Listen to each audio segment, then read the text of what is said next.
আপনি যদি সৌদি আরবে থাকেন এবং তাওয়াক্কালনা অ্যাপ ব্যবহার করেন তাহলে আজকের খবরটি আপনার জন্য খুবই গুরুত্বপূর্ণ। কারণ মাত্র এক মাসে তাওয়াক্কালনাতে যুক্ত হয়েছে 40টি নতুন সরকারি সেবা। এতে প্রবাসীদের কি সুবিধা হবে, পুরো বিষয়টি সহজ ভাষায় জানুন আজকের ভিডিওটিতে। আসসালামু আলাইকুম, আমি আলামিন। আপনি দেখছেন সৌদি প্রবাসী নিউজ 24। সৌদি আরব সরকার তাদের জনপ্রিয় তাওয়াক্কালনা অ্যাপে আরও 40টি নতুন ডিজিটাল সেবা যুক্ত করেছেন। এই নতুন সেবাগুলো 24টি সরকারি সংস্থার সহযোগিতায় চালু করা হয়েছে। এর ফলে এখন অনেক সরকারি কাজ একটি অ্যাপ থেকে করা আরও সহজ হবে। সহজ ভাষায় বললে, আগে একটি কাজের জন্য এক অ্যাপ, আরেক কাজের জন্য আরেক ওয়েবসাইট বা অ্যাপে যেতে হতো।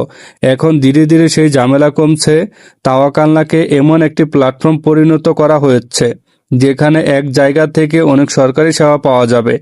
এই নতুন সেবাগুলো যুক্ত হয়েছে বিভিন্ন গুরুত্বপূর্ণ সরকারি প্রতিষ্ঠানের মাধ্যমে। এর মধ্যে রয়েছে স্বরাষ্ট্র মন্ত্রণালয়, হজ ও উমরা মন্ত্রণালয়, মানব সম্পদ ও সামাজিক উন্নয়ন মন্ত্রণালয়, গণমাধ্যম মন্ত্রণালয়, সৌদি পর্যটন কর্তৃপক্ষ, SASO এবং আরও অনেক সরকারি সংস্থা ও বিশ্ববিদ্যালয়।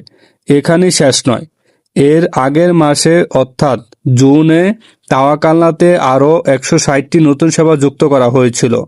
আর জুলাই মাসে আবার যুক্ত হলো আরও 40টি সেবা। অর্থাৎ খুব অল্প সময়ের মধ্যে তাওয়াক্কালনা অ্যাপে সরকারি ডিজিটাল সেবার সংখ্যা দ্রুত বাড়ছে।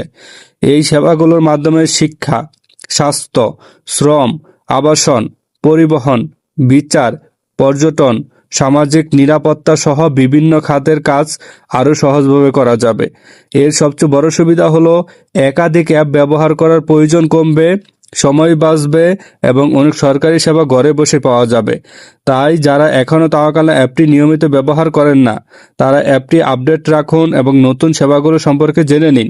ভবিষ্যতে আরও গুরুত্বপূর্ণ সরকারি সেবা এই অ্যাপের মাধ্যমে পাওয়া যেতে পারে। সৌদি আরবের আইন, একামা, ভিসা, তাওয়াক্কালনা, কিওয়া এবং প্রবাসীদের সর্বশেষ গুরুত্বপূর্ণ খবর সবার আগে পেতে সৌদি প্রবাসী নিউজ 24 চ্যানেলটি সাবস্ক্রাইব করুন।